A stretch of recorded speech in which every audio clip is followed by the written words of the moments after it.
మరలా కొత్త ప్లాంట్ను ఏర్పాటు చేసేదానికి మండల గ్రాంట్ నుంచి 2,10,000 రూపాయలు ఇచ్చి వీళ్ళందరూ మీ గ్రామంలో వస్తులందరూ మాకు మంచినీటి ఇబ్బందిగా ఉంది, దూరికి పోవాల్సి వస్తుంది, లేదని వాళ్ళు బండ్లలో వస్తే వాళ్ళ దగ్గర పట్టుకోవాల్సి వస్తుంది నేను వచ్చి చాలాసార్లు చెప్పిండే వాళ్ళ మండల గ్రాంట్లో నుంచి ఈ డబ్బును పెట్టించి తయారు చేయడం జరిగింది.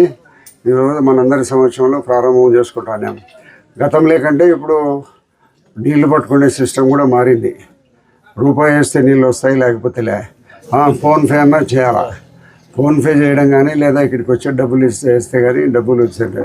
అంటే దీనివల్ల దుర్వినియోగం నీళ్ళు మినరల్ వాటరు దుర్వినియోగం కాకుండా ఉంటుంది. అవసరమైనంత వరకే నీళ్లు తీసుకొని పోతుంటారు. కాబట్టి దీనివలన మనందరము ఒకటి గమనించాలి. మీరందరూ ప్రభుత్వం వేసిన రోడ్డు కానీ, ప్రభుత్వ స్కూల్ కానీ, ప్రభుత్వ ఆఫీసులు కానీ, ఇటువంటి మంచినీటికి సంబంధించినవి కానీ ఇవన్నీ కూడా ప్రభుత్వం ఒకసారి చేస్తే దాన్ని కాపాడుకోవాల్సిన బాధ్యత ప్రజలది. డబ్బు అంటే ఎవరిది? గవర్నమెంట్కు డబ్బున ఎట్లా వస్తుంది? మనం ఆ కుర్చీ కొంటే ట్యాక్స్ ఉంటుంది, మరి సబ్బు కొంటే ట్యాక్స్ ఉంటుంది, కందిపేలు కొంటే ట్యాక్స్ ఉంటుంది, బట్టలు కొంటే ట్యాక్స్ ఉంటుంది. ప్రతి ఒక్క దాంట్లో ట్యాక్స్ గవర్నమెంట్కి పోతుంది. ఆ గవర్నమెంట్కి పోయిన ట్యాక్సుల వల్లనే మనకి సంక్షేమ కార్యక్రమాలు అన్నీ చేస్తుంటారు. పెన్షన్ కానీ, అదేమని సిలిండర్లు కానీ, ఇవన్నీ కూడా ప్రభుత్వం మన ద్వారా వచ్చే డబ్బులతోనే ఇవన్నీ చేస్తున్నారు. కాబట్టి ఏదైనా ఒకవేళ నష్టం జరుగుతూ ఉంటే, ప్రభుత్వం చేసిన పని నష్టం జరుగుతుందంటే ఆ నష్టాన్ని మనం నివారించాలి. ఎందుకంటే మన డబ్బులతో తయారు చేసింది అది. మనం ఏమనుకుంటాం, ఏదో ప్రభుత్వంలే అనుకుంటాడు. ప్రభుత్వం ఎవరిది? ప్రజల్ది.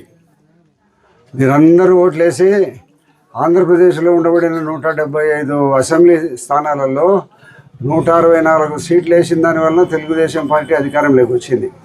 కాబట్టి మీరు వేసిన ఓటు వల్లనే కదా వచ్చింది ఇది. కాబట్టి ప్రభుత్వం చేసే ప్రతి ఒక్క గ్రామంలో చేసే ప్రతి ఒక్క పనిని కూడా కాపాడుకోవాల్సిన బాధ్యత గ్రామ ప్రజల మీద ఉంటుంది.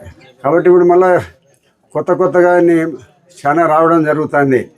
పెన్షన్ వచ్చింది, ఇంటికి తీసుకొని వచ్చి ఇస్తున్నారు. రేపు 1వ తారీఖు, కానీ రేపు 1వ తారీఖున పెన్షన్ ఇవ్వాల్సినప్పటికీ మన గౌరవ ముఖ్యమంత్రి గారు 1వ తారీఖు అందరూ ఎవరు బిజీలలో వాళ్ళు ఉంటారనే కారణంగా మరి అందరూ దేవుళ్ళ దగ్గరికి రకరకాల పరిస్థితుల్లో పోతారు కాబట్టి వాళ్ళకు ఒక రోజు ముందుగానే ఏమని చెప్పి ఈ ఊర్లో అందరికీ కూడా పెన్షన్లు ఇవ్వడం జరిగింది. మేము కూడా 1-2 పెన్షన్లు ఇచ్చినాం. అందరూ కలిసిమెలిసి గ్రామాభివృద్ధి కోసం అందరం కష్టపడాలా. ప్రభుత్వం నుంచి ఇంకా ఏమైనా కావాలని నా ద్వారా అడిగితే ప్రభుత్వం ద్వారా కూడా తెప్పించి చేస్తాం. ఇప్పటికే ఒక 20 లక్షల రూపాయలు రోడ్లు పని చేసినాం. ఇంతకుముందు ఒక 20 లక్షల రూపాయలు సిమెంట్ రోడ్డు వేయడం జరిగింది. మళ్ళీ 10 లక్షల రూపాయలు కూడా మళ్ళీ కొత్తగా శాంక్షన్ చేసినాం. ఒక 2 సంవత్సరాల కాలంలో ఈ ఊర్లో ఒక్కటి మట్టి రోడ్డు కంకర రోడ్డు లేకుండా అన్ని సిమెంట్ రోడ్లు వేస్తే మిగతా డబ్బులు కూడా ఈ గ్రామానికి ఇచ్చి పూర్తిగా ఏ సందు కూడా అన్ని సిమెంట్ రోడ్లు వేసే పరిస్థితి కల్పిస్తాం. ఎవరైనా మరుగుదొడ్లు కొత్తగా కట్టుకోవాలనుకునే వాళ్ళు ఉంటే మళ్ళీ మీకు మరుగుదొడ్లు ఇచ్చేదానికి ప్రభుత్వం సిద్ధంగా ఉంటుంది. కాబట్టి ప్రతి ఒక్కరు మరుగుదొడ్లు పెట్టుకోండి, ప్రభుత్వం మరుగుదొడ్లు ఇస్తుంది. ఒక 2 సంవత్సరాల లోపల పూర్తిగా ఎక్కడ కంకర రోడ్డు లేకుండా పూర్తిగా ఈ ఊర్లో సిమెంట్ రోడ్డు వేస్తాం.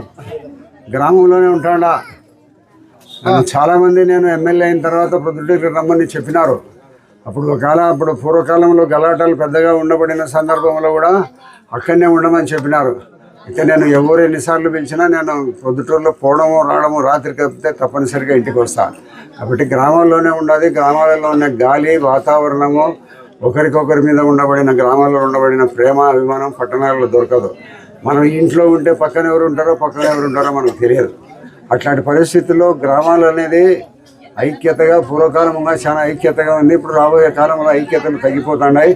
ఎవరు చేస్తా అంటే వాడే చేసుకుంటాడు లెమ్మనే భావన ఉంది. ఏం చేసినా అది మనకు సంబంధించి గ్రామానికి సంబంధించిన ఆలోచన చేయాలి. మనం అట్లా చేసి గ్రామాభివృద్ధిలో మనలో సమస్యలు ఎన్ని ఉండబడినప్పుడు కూడా గ్రామాభివృద్ధికి అందరం సహకరించినప్పుడే గ్రామం అభివృద్ధి చెందుతాయి. మీ వివాహాది శుభకార్యములకు, పుట్టిన రోజులకు, మీటింగులకు అత్యాధునిక సదుపాయాలతో ప్రొద్దుటూరు వాసవి సర్కిల్ వద్ద నుంచి అతి సమీపాన మీకు అందుబాటు ధరలలో happy banquet AC function hall మీకు స్వాగతం పలుకుతుంది.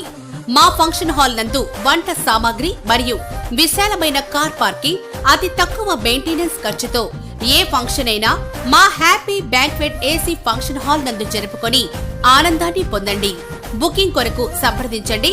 మా సెల్ నంబర్ 9100600238 7799 000211.